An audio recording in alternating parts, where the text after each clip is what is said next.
Hey there, I'm Lee Ullman here with some big news from the National Young Farmers Coalition. We're partnering with Heritage Radio Network on a special season of The Farm Report. It's all about what's happening with the Farm Bill and how it impacts farmers and eaters. I am growing diversified vegetables on land that's been in our family for 150 years. And so with the pandemic, gentrification, property values going up, we had to sell the land and we lost it. Join us as we uncover the untold stories behind this massive piece of legislation that shapes how we grow our food, what we eat, and so much more. The problems we have had, those are things that come from earlier Farm Bill and USDA policy, right? Like Earl Butts, get big or get out. You know, it's my responsibility to know not only what I'm eating, but then like how that all came to be. And realize like, wow, like this piece of legislation, all this money, like it's technically something that I support as a taxpayer. While Congress debates the next Farm Bill, this is not just an invitation to listen. It's a call to action. Be part of the conversation. Subscribe to the Farm Report on Heritage Radio Network, wherever you listen to podcasts. This episode is brought to you by Gustiamo, the online store for Italian ingredients and pantry staples. Learn more at gustiamo.com. Hello and welcome to Snacky Tunes. I'm one half your host, Greg Bresnitz. As we ease back into Drinks with Friends, we are joined by our newest friend and rum entrepreneur, Marc Farrell. Marc started 10-to-1 Rum in the summer of 2019 to challenge expectations around rum in the U.S. and reinvigorate the way people taste, experience, and talk about the spirit. We chat about misconceptions, the intentionality of his bottle design, and what people are missing out on. Later on, we are joined by NYC band Children Having Children, whose new single, Too Little Too Late, is out now. They rip some live tunes and tell us what's on the horizon post-pandemic. So sit back, relax, and here's another episode of Snacky Tunes on HRN.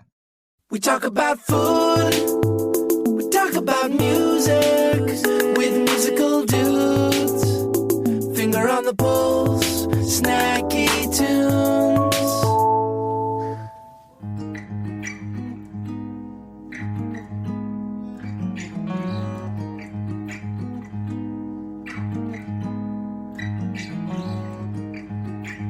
So quick to be wise.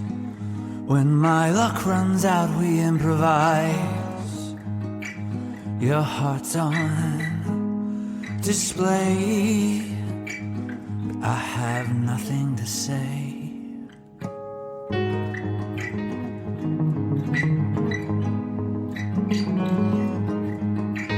Too fleeting to see, prefer to paint it off a memory. Too restless, suppose, so I begin with a ghost. The only gift I've left to give you, these promises may not outlive you. Little early to say, little early to take down all the evidence. I'm no stranger to the sentiment, wasted, playing dead. It's no defense, it's no defense. It's too little too late. We heard the word wait. I felt it tremble after the earthquake. No one can tell you which way the bone breaks till it's too late.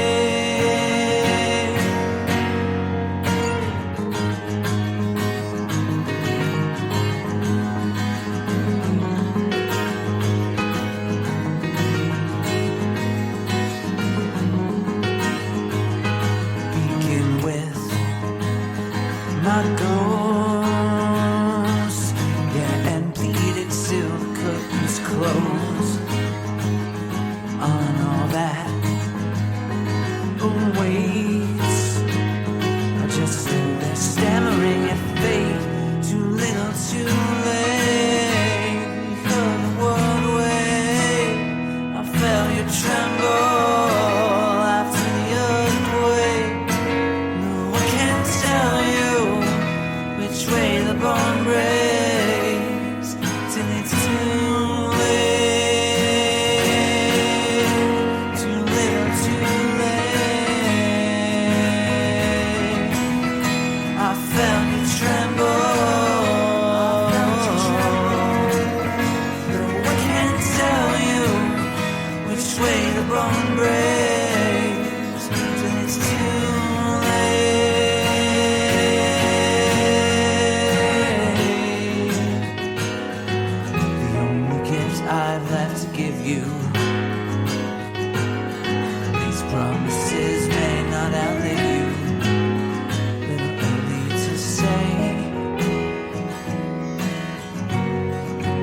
Hello and welcome to Snacky Tunes. I'm one half your host, Greg Bresnitz.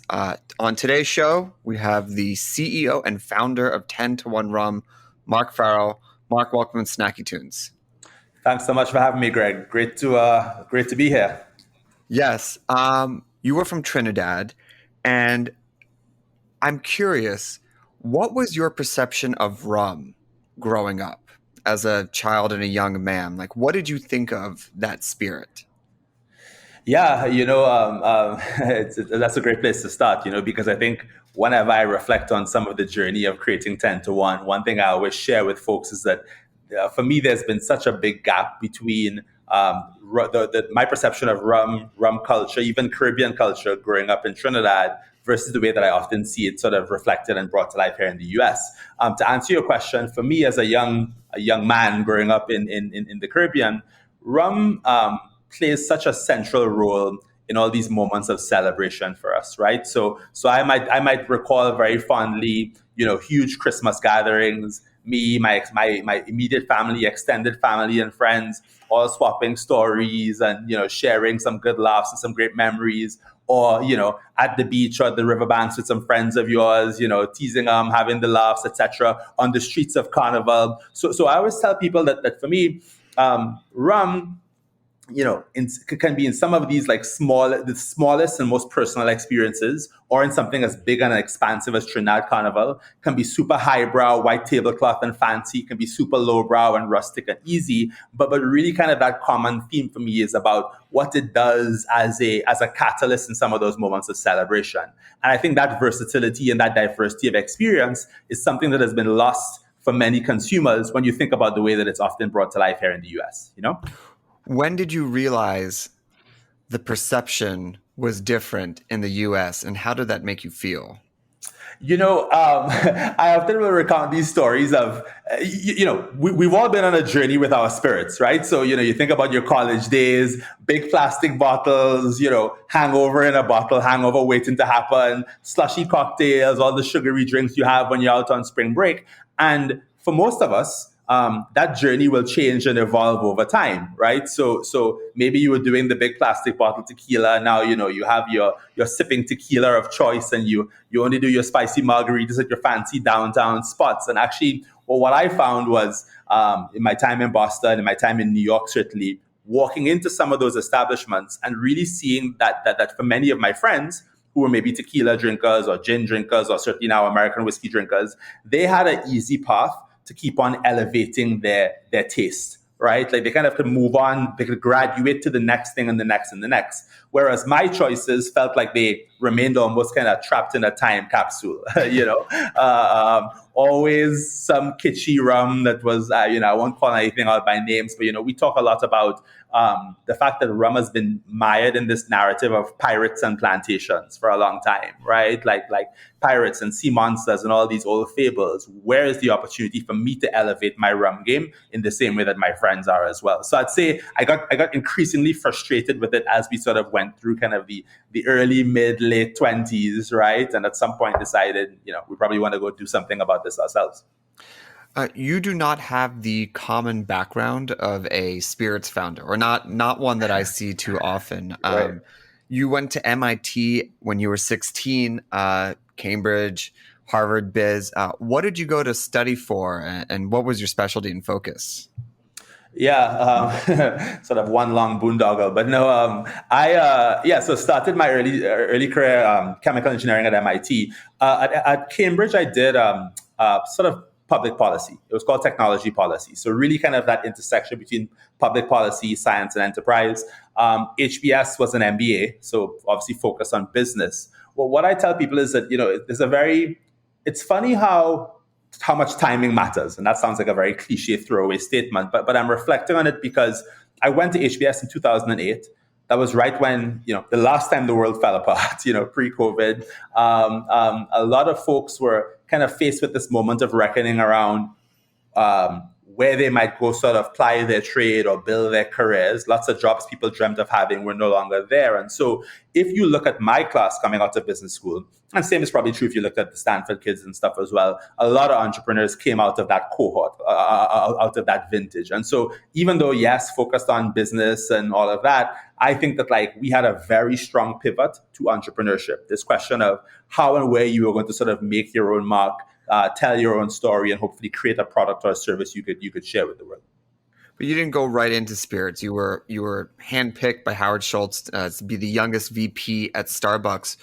During your time there, it was almost like a post MBA.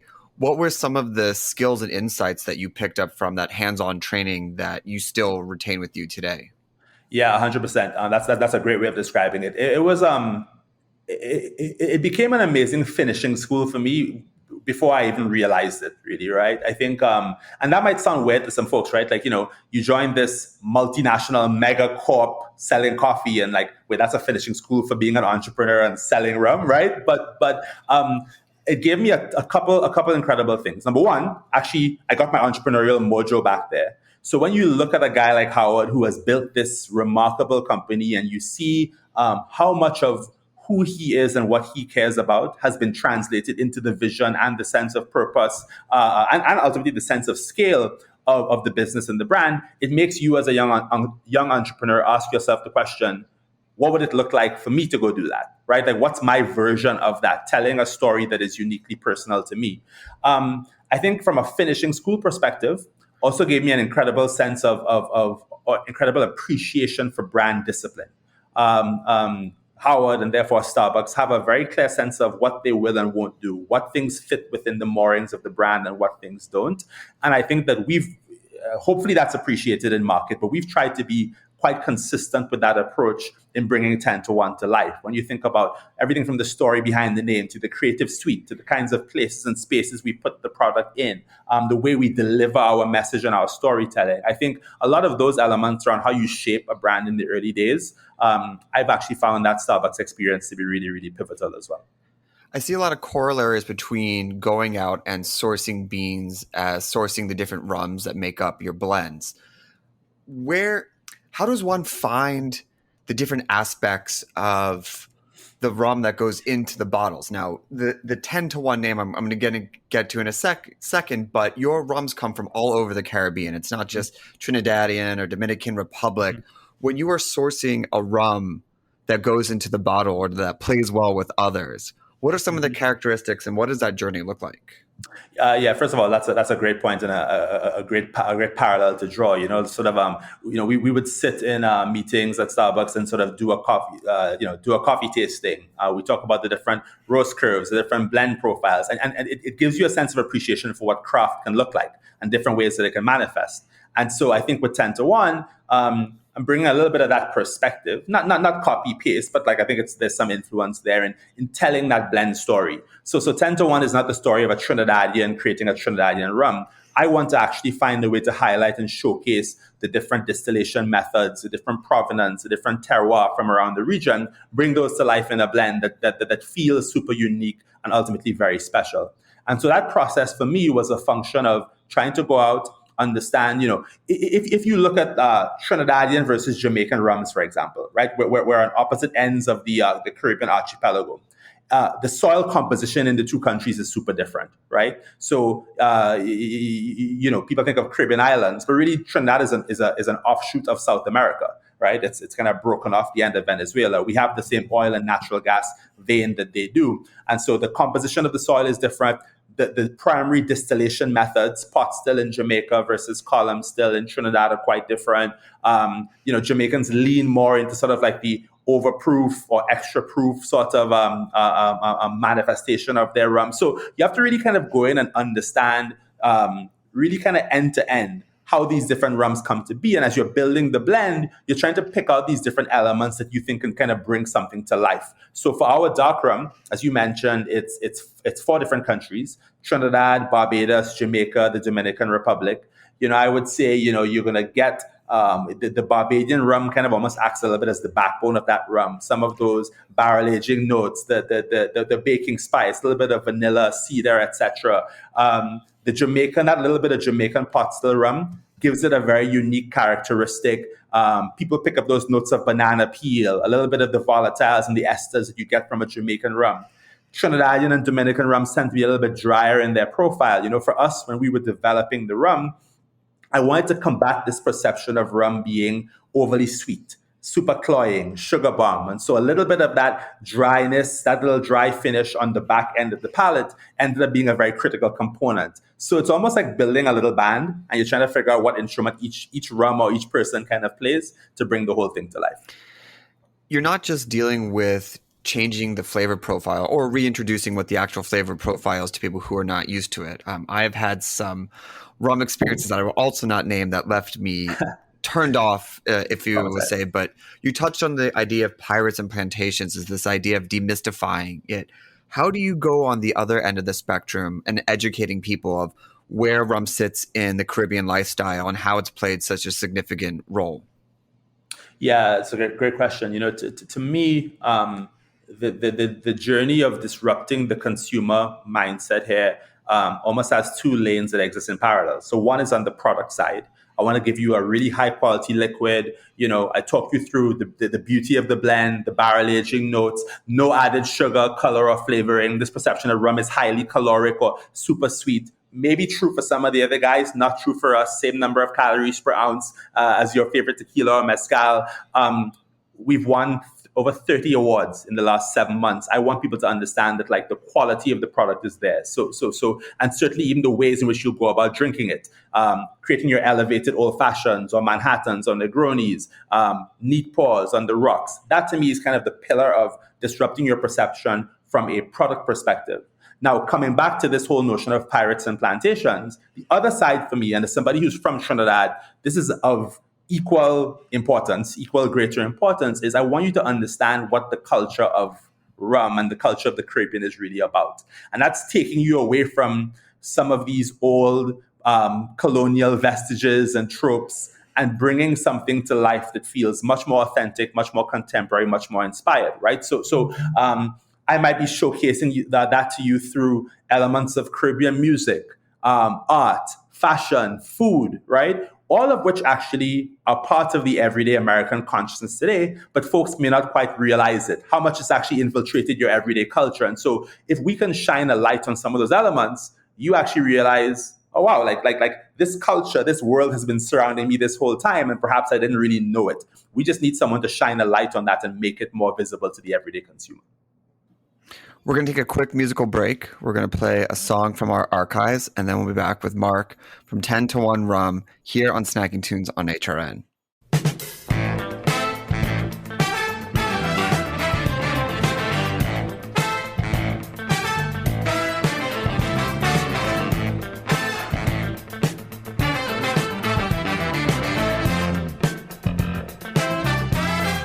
Put me to the test, girl. I'm under arrest. No, we won't sleep till the streets are clean and the levee broke now. We got fire before smoke somehow. The results are in. Negatives are positive. 'Cause I'm a prisoner of love. When it rains, it pours. Oh, when I toughen up now, you'll take me back in your arms.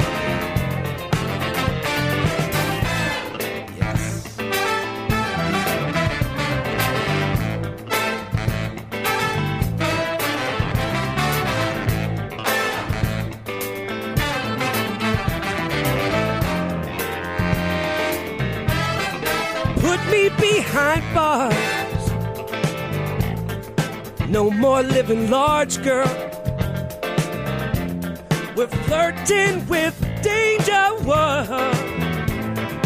Dancing with strangers. Now it's just you and me, girl. Inmate number 715-203. Yeah, you will be my captor. Sunshine, my big time, my laughter. 'Cause I'm a prisoner of love. When it rains, it pours.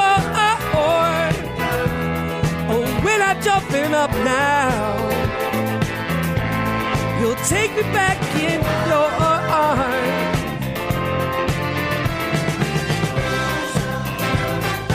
Prisoner, yeah, I'm a prisoner of love. It's raining, it's pouring so hard. Yeah, we're not coming out now. No. Talk ain't always cheap now. I made a promise that I'm gonna keep somehow. Show you what I'm made of. A little prisoner, no prisoner, yeah, prisoner, prisoner of love. Whoa, whoa. When it rains, it pours. Yeah, when I toughen up now, won't you take me back in your arms? Prisoner of love, just a little prisoner of love. Yeah, when I toughen up now, won't you take me back in your arms?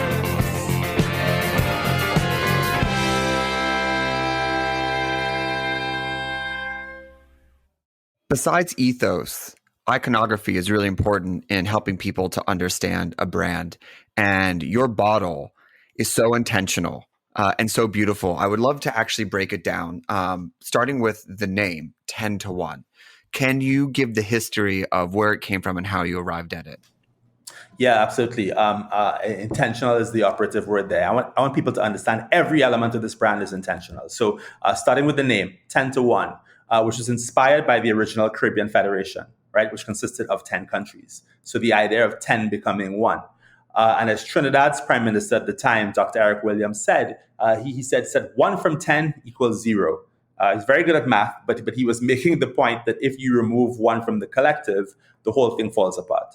And so we like to say that 10 to 1 is a brand that is grounded in this idea of community, strength in numbers, this notion that we're stronger together than we are apart. And by the way, that is not a Caribbean-specific message or ideal. I think that's actually an ideal that I think we should feel is quite appropriate and quite timely, in the world that we live in today. And so, yes, starting with the name, we want people to kind of understand that reference point for the brand.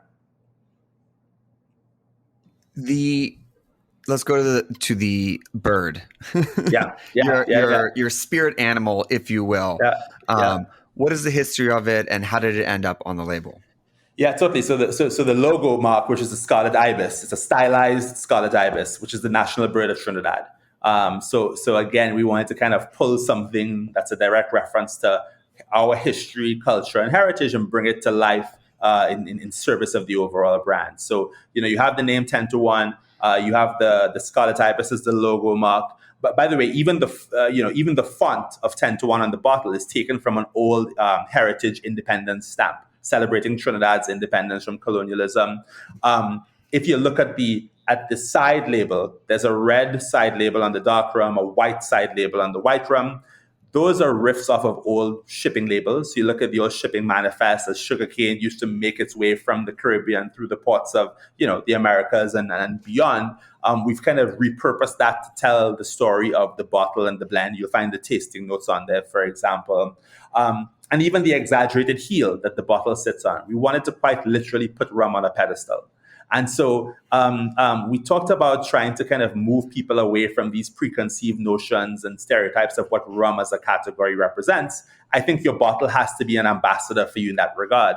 People always look at it and they're like, oh shit, like this doesn't look like a rum bottle. And I say, well, yeah, thank you. I guess like it doesn't have pirate ships or a map of the islands on it. You could have something that looks very modern and sleek and contemporary, but is still grounded in those elements of Caribbean history and culture and heritage.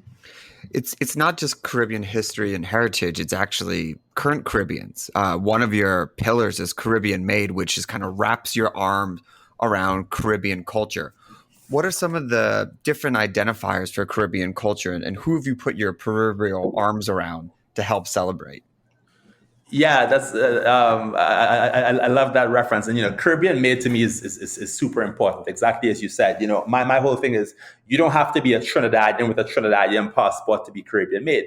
If your mother or your grandmother was from the Caribbean, that is Caribbean Made. If you've been to Trinidad Carnival, or you've celebrated on the beaches of Montego Bay, that is Caribbean Made. If you grew up right here in the U.S., inspired by Caribbean music or art or fashion or food, that to me is Caribbean Made. And so you reference this idea of wrapping your arms around a bigger sense of what that means. That's exactly what we try to reference when we think about sort of the core ethos of the brand. Like how do you build a bigger tent that more folks feel like they can be a part of, right? I think music is a really great example of that. So, obviously, number one, music is just really kind of core to who we are as a people culturally, right? I talked about rum in these moments of celebration. Music is often kind of side by side with it, like in that vein as well. So when you want to understand the fabric of Caribbean people, music is a big part of that. But not only is that true for us, but I think if you look at the impact or the imprint that Caribbean culture has had, certainly here in the US and throughout the world, a lot of that has come from music, right? I mean, yes, everybody knows the story of, Bob Marley and the Wailers and the Peter Toshes of the world, if you kind of go back in time. But, you look at some of the early influences on hip hop here in the US, and they're super, super prevalent, right? You sort of move into the modern day consciousness where everybody from a Drake to a Justin Bieber are sampling Caribbean beats. You have folks in the crossover mashup space like a Major Lazer. You have a Rihanna or a Nicki Minaj who's here on the global stage from a Barbados or Trinidad. And there's so much of that storytelling that, again, I think you can quite literally wrap your arms around and give people a different sense of appreciation for the scale of that impact. We would be remiss to not talk about the COVID pandemic. You are the founder and CEO of a brand that is relatively young. You've had to navigate what was probably a predominantly on-premise brand and deal with the realities of e-commerce. I'm curious what you have learned in the last year about e-commerce strategy and in balancing it now with the reopening of on-premise strategy. Yeah, absolutely. So my first gig at Starbucks was I was actually the head of e-commerce for the business, for the brand. So I didn't necessarily think that was a skill set I'd be dusting off so quickly in the world of rum and spirits, but it just kind of turned out that way. So your intuition is right. When you launch an early stage brand in spirits, usually 80-85% of your volume comes on premise. That's usually where customers discover the brand and hopefully fall in love with the brand for the first time. When bars and restaurants shut down all over the country, all of a sudden that volume goes away. And so you as a founder, as a business owner, have to figure out how you go how you keep the lights on and keep the thing moving forward when that channel has disappeared. For us, that was a lot of emphasis on the e-commerce. I think e-commerce has been fraught with its own challenges in the world of spirits because there's so much state level regulation. You have to deal with the 3-tier system. So it isn't as straightforward as your everyday average direct to consumer D2C brand. But we spent the last year, I think, really kind of chipping away at it. And as many other folks have done, found some solutions there that allow us to have pretty broad coverage around the US today. And so whether that's through our own dedicated e-commerce, whether that's through platforms like a Flaviar or a Cascas, which we've been great at moving volume on, we've really kind of turned that into a very legitimate third lane for the business. So when I talk about 10-to-1s prospects from a volume growth perspective, I now talk to my investors, talk to my team, talk to our partners about on-premise, which is a vertical 10-to-1 is very strong in and will be very strong in as things come back, off-premise, and then e-commerce as a third and equally viable channel. Yeah, it's amazing. I mean, I don't want to say that some brands ignored e-commerce, but I hope that they see the diversity in the revenues as a strength that continues on and actually like something that's quite exciting to reach people that might not be able to get to your on-premise or find it in their local shops. Well, exactly. And I was just going to build on that and say two things. Number one is, you're not going to launch a brand nationally in 6 months or a year or even 2 years, right? So this gives you an opportunity to introduce the brand to folks in other markets that maybe you're not in just yet. The other big thing that it does is that it allows you to develop a much more nuanced understanding of your customer than you otherwise might have. You know, when Greg walks into Coat here in New York City on a Saturday night, one of our favorite spots and amazing for 10 to 1, but I don't know that you came there. So I don't know, what you ordered, if it's your first time having 10 to 1, what the bartender shared with you. Whereas on e-commerce, I get a sense of what your purchase habits are. Maybe what else you might drink, where else you might spend your time. And I think that knowledge and understanding is super, super critical for any early stage brand, spirits or not, but particularly useful in an industry like this, where you're typically very far removed from your end customer. Well, Marc, you've done incredible things in such a short amount of time, also faced with a global pandemic about halfway through your very short life. What does the future hold? Selling a lot more rum, man. I mean, that's kind of the game plan's pretty straightforward. Sell more rum tomorrow than you sold today and yesterday, right? Simple. So simple. So people overcomplicate these things. No, I have big dreams, and I mean that's always been the case, and that's a credit to my parents and the amazing people and my family, the amazing folks that they are. For me, if you ask me kind of what success looks like with this brand, I want to create something iconic, and iconic not at all in a hubristic way. I want iconic in a change the way that people view this way. Right? We can all think about references we have. Maybe it's in spirits, it's in food, it's in fashion, where we used to think about it like X, and now we think about it like Y. And somewhere along the way, someone or something came along and changed your mindset, changed your perception. There's a massive opportunity to do that for rum. And I hope anybody who's listening to this can kind of feel a little bit of that tingling in their heart or in their soul, right? But there's an opportunity to do it for rum. And I think we want to be at the forefront or be one of the primary catalysts of that change. So 5 years from now, you walk into a bar, maybe it's in New York City, maybe it's in Idaho, maybe it's in Tokyo, and you're like, yo, yeah, that's that brand. Remember, we used to think about rum as kitschy, slushy, bullshit, pirates, plantations, and now we think about it like X. I hope 10 to 1 can be a very critical part of that story. That's really kind of the dream for me and for us as a company.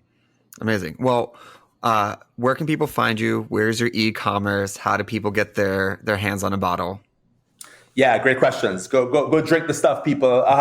So we're live in about 8 markets now. So New York was our first market that we launched in. DC, Maryland, Georgia, South Carolina, Miami, Chicago, Minnesota, and Wisconsin. So if you happen to be on the ground there, go to our website, pop in your zip code. You'll find some great places to enjoy it on-premise or off-premise. For folks who want to grab a bottle right now because you're thirsty and you know the rum is delicious, you go to our e-commerce site. It's shop 10 to 1, all spelled out, SHOPTENTOONE, shop10to1.com. Grab a bottle or 2 or 3 on there. And yeah, we'd appreciate the support. Amazing. Well, Marc, thank you so much for joining us. We are going to take a quick musical break from our archives, and then we have Children Having Children live here on Snacky Tunes on HRN.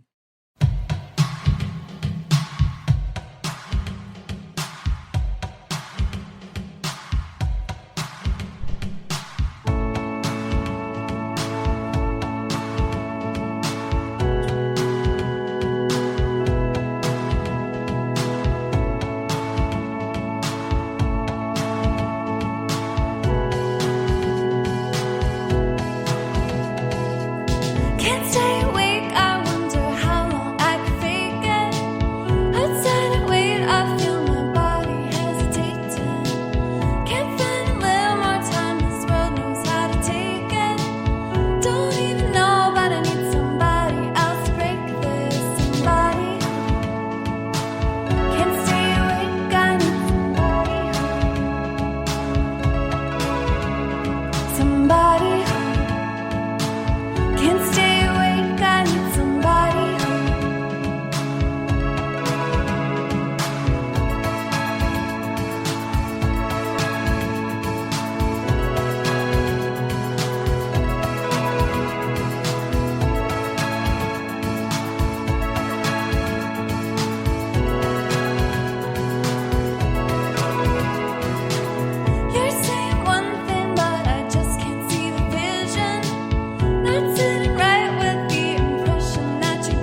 Instant, just act natural. I want somebody.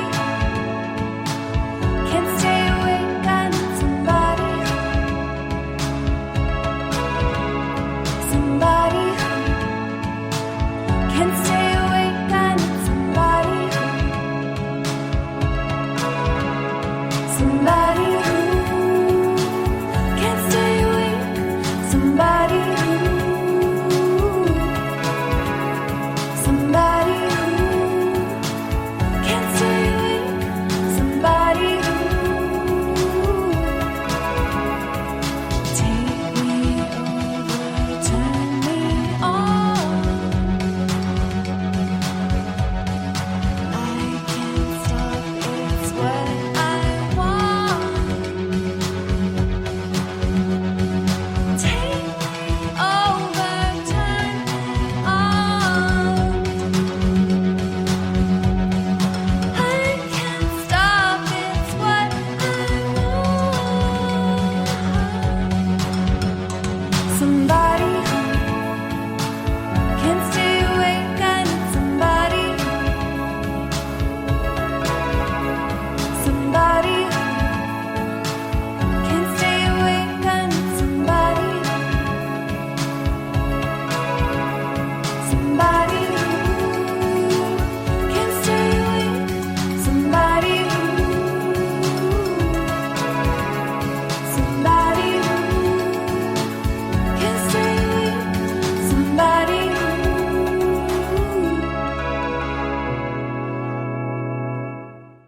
This episode is brought to you by Gustiamo, the online store for ingredients and pantry staples from Italy. Gustiamo's mission is to improve the quality of Italian food in the States. They independently import the best and most authentic food from Italian farmers and food makers, wonderful people dedicated to their land and their traditions. When you're searching for quality Italian pasta, San Marzano tomatoes, and real extra virgin olive oil, Gustiamo has them all.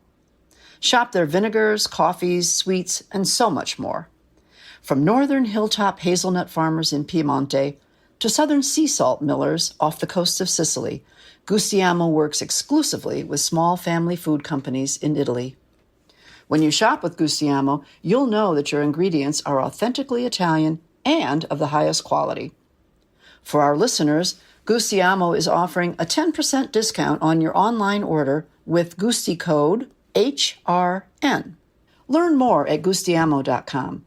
That's GUSTIAMO.com. Hello, and welcome back to Snacky Tunes. I am one half your host, Greg Bresnitz. I'd like to welcome to the show Stephen Kaiser of Children Having Children, one of my favorite band names that I have heard in a very long time. Stephen, welcome to Snacky Tunes. Hey, Greg, good to see you, and thanks for the compliment. We have some history. We worked together in the hospitality industry, but you held a much more interesting job as an assistant engineer at the famed Southern Tracks recording studio in Atlanta. You worked with Brendan O'Brien over there. Tell me about it. What did you learn? What did you observe? Fly on the wall. What do you pick up from being an assistant engineer? It's a pretty wild world.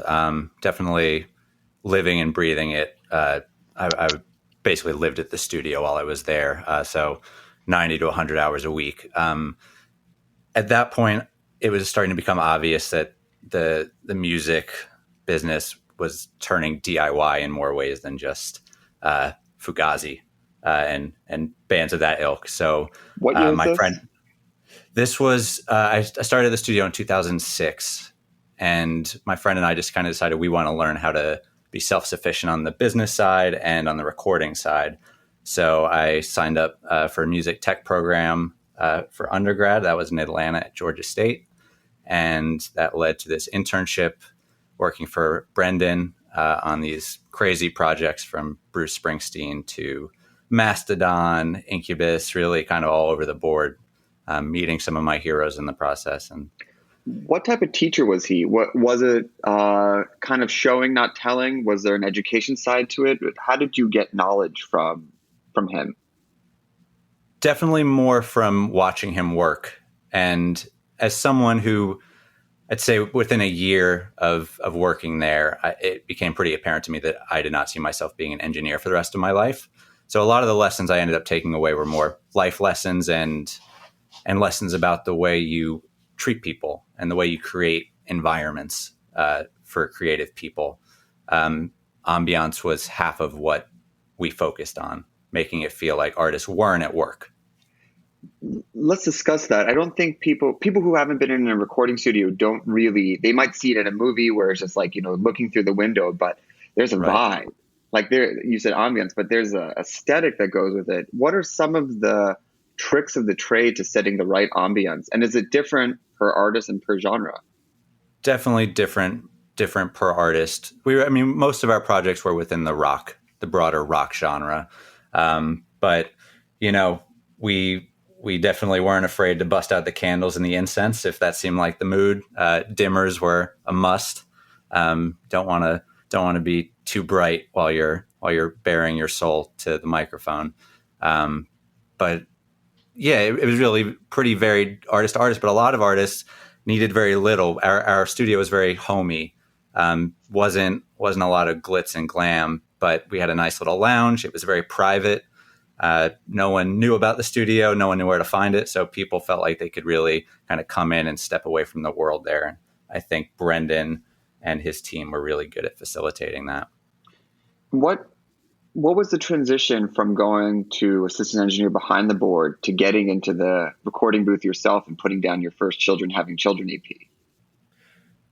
It was sort of the goal all along. I would say working with artists of that caliber and producers of that caliber was very humbling, because you kind of, when you're young, you have a certain bravado and you think, I'm going to write these incredible songs, and as soon as people hear them, it'll change their lives.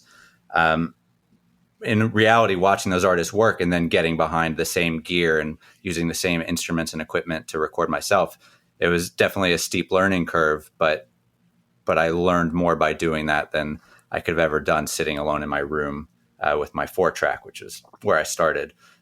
So again, sort of learning about not just the techniques, but the way you interact with band members, the way you get the best out of people, pushing them right to their edge artistically and as musicians. Those are probably my biggest takeaways, and those are lessons that I've brought to sessions and rehearsals up to this day. Let's hear a song. What are you going to play for us first? This is our new single. It's called Too Little Too Late. We have a video and single release on June 4th. It's actually supposed to come out last year. We shot the video right before we went into lockdown, but it's coming out now. It's called Too Little Too Late. Great. Here we go with Children Having Children, Too Little Too Late, on Snacky Tunes on HRN.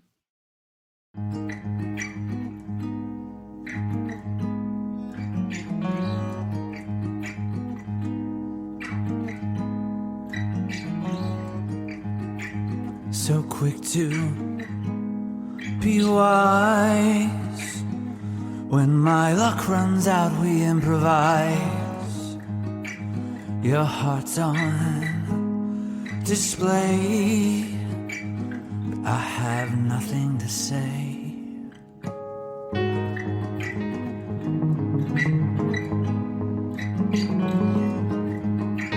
Too fleeting to see, prefer to paint it off a memory. Too restless to pose, so I begin with a ghost. The only gift I've left to give you, these promises may not outlive you. Little early to say, little early to take down all the evidence. I'm no stranger to the sentiment, wasted, playing dead. It's no defense, it's no defense. It's too little too late. We heard the word wait. I felt it tremble after the earthquake. the bone breaks till it's too late.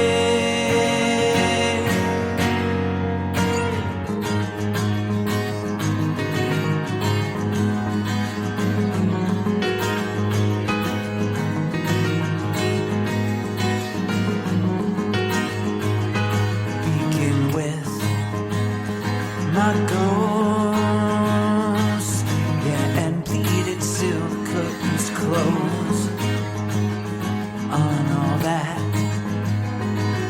waits. Just stood there stammering at fate, too little, too late. You heard the word wait, I felt you tremble after the earthquake. No, I can't tell you which way the bone breaks till it's too late. Too little, too late. I felt you tremble. No, I can't tell you which way the bone breaks till it's too late.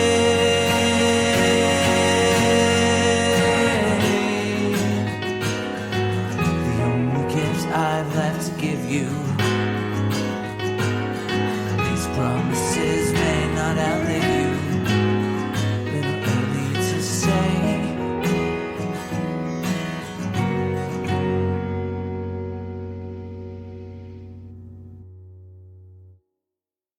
I was so excited to talk to you. I actually forgot to ask the main question, which is, how are you doing?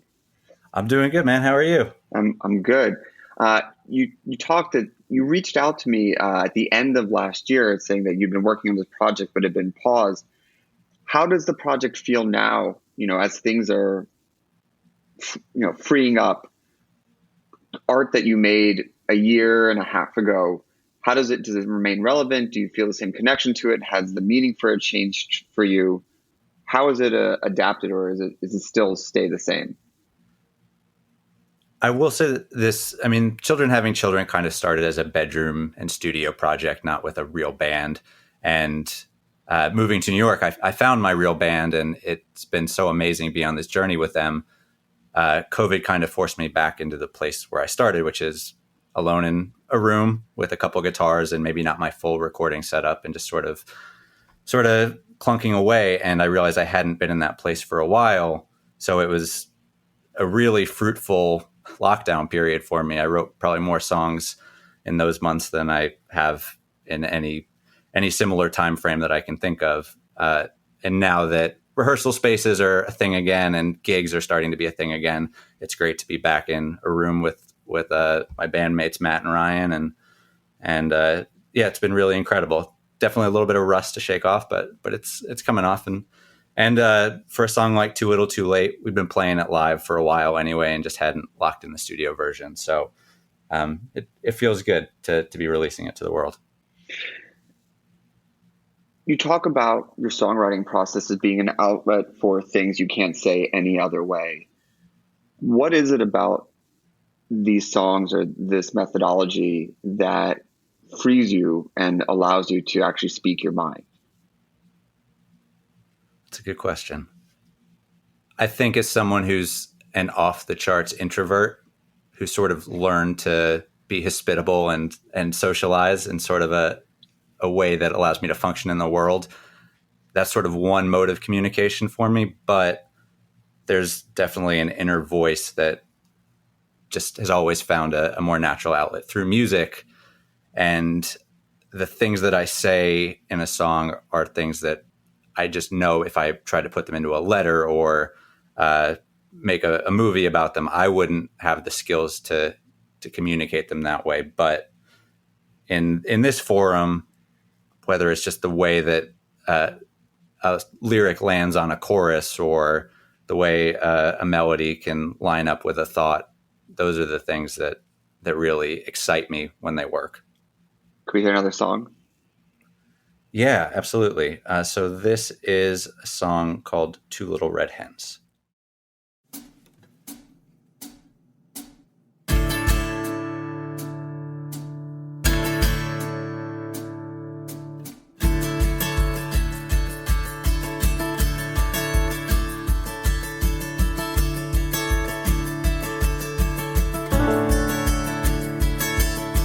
Save me, please, a little sip and leave me without fingertips. No proof, though I was here. Lovely, please, this web you're weaving, making rain of majesty, sticks and little stones.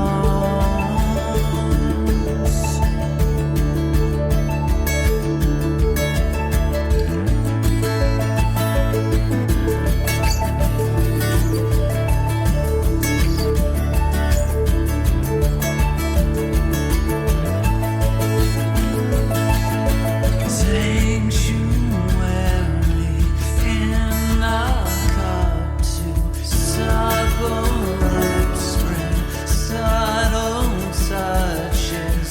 I'm a sinner, but I'm a victim too.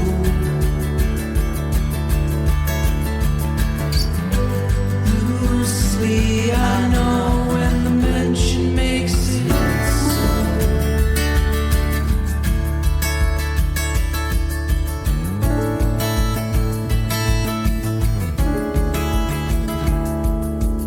Rest of brief, damn devotion, clear the path down to the ocean, what the wind may lead.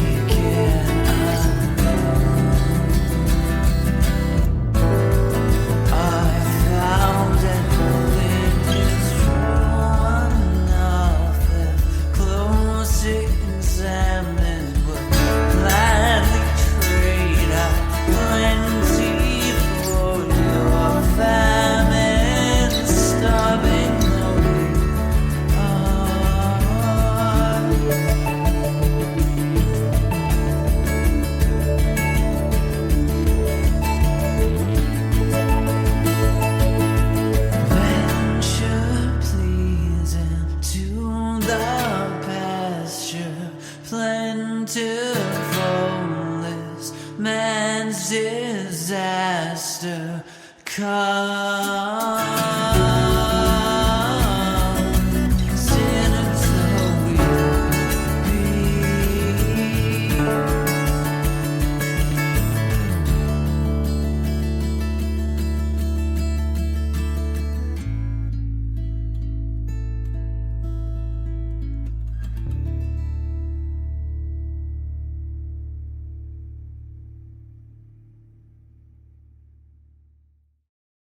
You've re-teamed up with Forte to make a video for Too Little Too Late, and the whole focus of the video is on climate change. You've also committed all the proceeds from the record to go to Extinction Rebellion. For those who don't know what that organization is, can you tell a little bit about them and why you chose to work with them or donate to them?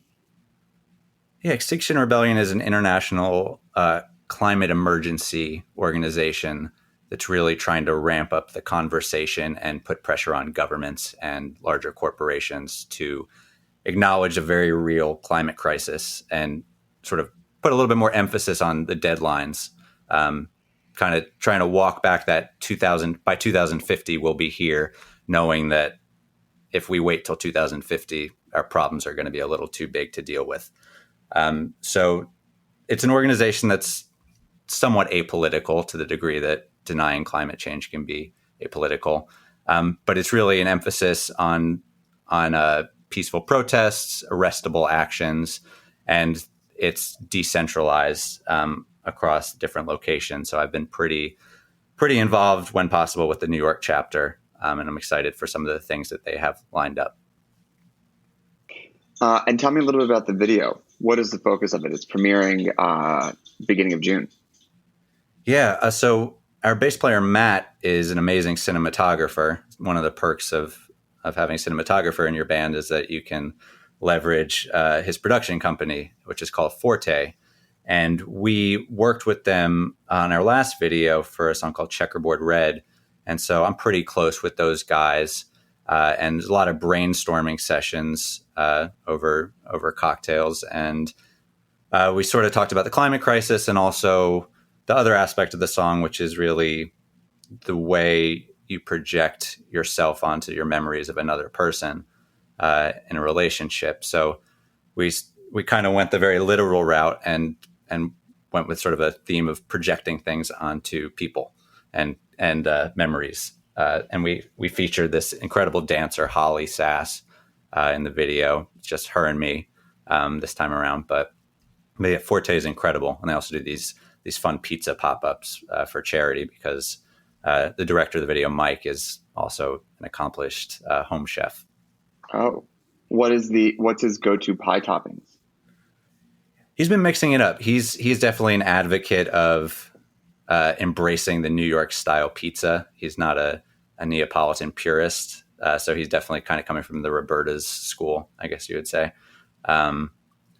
I know he's really been working on his white pies and his grandma pies of late, but I think he likes mixing it up.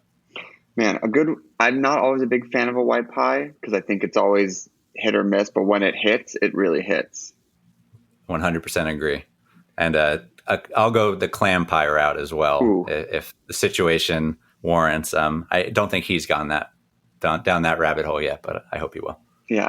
Well, Stephen, what is coming up for you guys? Tours? Shows? Where does the future post-pandemic lie for Children Having Children? I think we'll be playing shows again by the end of the year, possibly even the fall. We have a string of releases. Sort of our plan for last year was to release a string of singles on the way to building an EP or an album. And we're pretty excited to just release those over the coming months. Too Little Too Late is our first release since 2018, which is way too long. So we're excited to get some new music in front of people, a new video, and we're just more than anything probably excited to be playing together again and working on some new songs. Amazing. Where can people find you, hear your music, hear your first EP, get updates? How do they get a hold? childrenhavingchildren.com is definitely the best way to find us. But we're on all your usual services. Give us a follow on Spotify if you can. But we're on Apple Music, Bandcamp, wherever you like. Amazing. Well, thank you for joining us. And thanks to everyone for tuning in to another episode of Snacky Tunes. We'll be back with an all new episode. What is the last song you are going to play for us? This is actually a brand new song called Crossing Continents. And I've been with my girlfriend throughout the pandemic, who actually met at a bakery called Two Little Red Hens, which is the name of the last song. So she's helping out with vocals on this one. And again, it's called Crossing Continents. Amazing. Thank you, Stephen. Thanks, everyone, for tuning in. And we'll see you next week here on Snacky Tunes on HRN.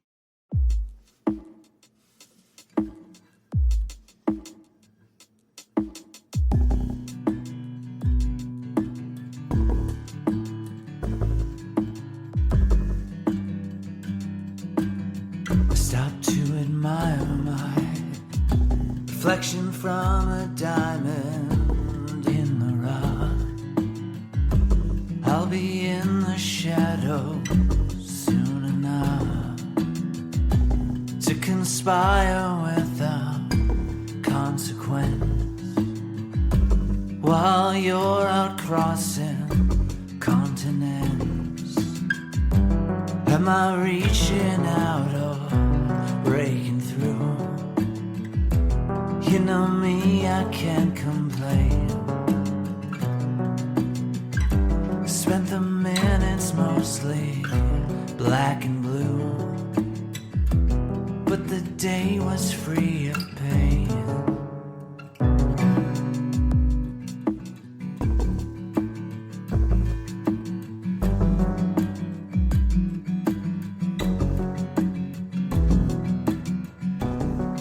The future is your tale to tell, so please be sure to tell it well.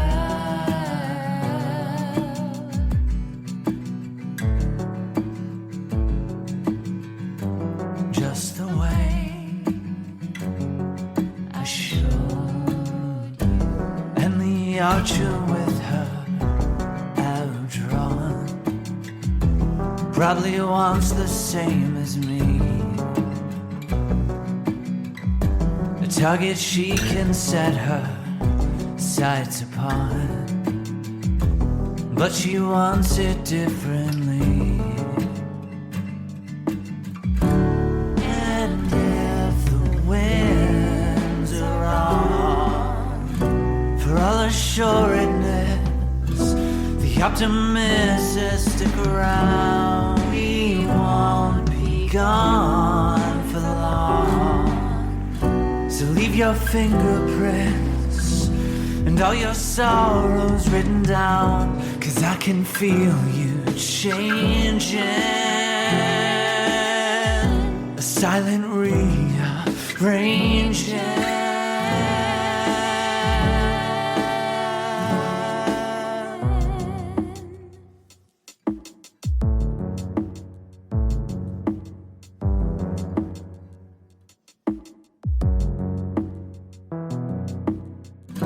But if you're out there crossing continents, still occasionally moved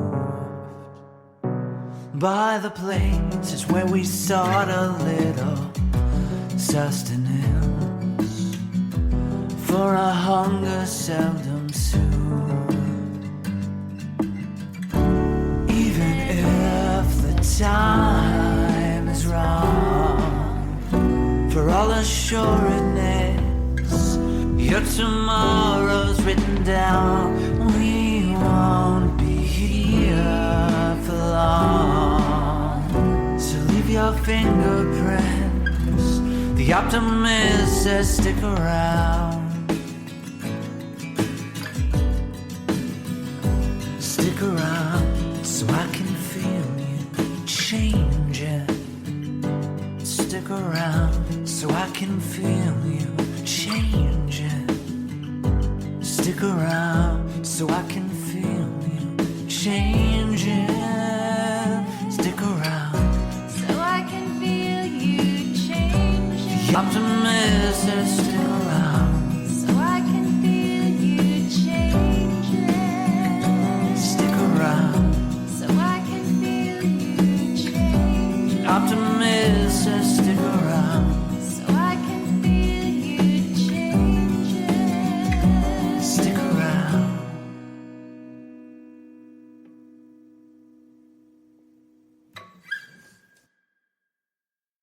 We talk about food, we talk about music with musical dudes. Finger on the pulse, snacky tunes. This program is powered by Simplecast. Thanks for listening to Heritage Radio Network, food radio supported by you. For our freshest content and to hear about exclusive events, subscribe to our newsletter. Enter your email at the bottom of our website, heritageradionetwork.org. Connect with us on Facebook, Instagram, and Twitter at heritage_radio. Heritage Radio Network is a nonprofit organization driving conversations to make the world a better, fairer, more delicious place. And we couldn't do it without support from listeners like you. Want to be a part of the food world's most innovative community? Rate the shows you like, tell your friends, and please join our community by becoming a member. Just click on the beating heart at the top right of our homepage. Thanks for listening.